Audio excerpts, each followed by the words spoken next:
Oh guys, at dahil tanghali is hapon yung kain dito. Luto na yung pre-prepared kong pagkain ng Arabic food is the wali. Kakain tayo mukbang. Sarap! Gusto niyo ba? So, itry natin to. Guys, tingnan nyo guys ha. Ang sarap guys. Sa akin lang lahat to. Ito naman yung tinatawag na dabali. So, dahon siya ng grapes, guys. Binalot yung dahon na may ground meat, na may mga spices. Ito yung pinakapaborito kong Arabic food. Ito naman yung kusa. This is squash.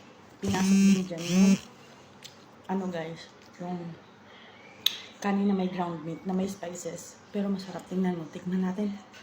Ang sarap.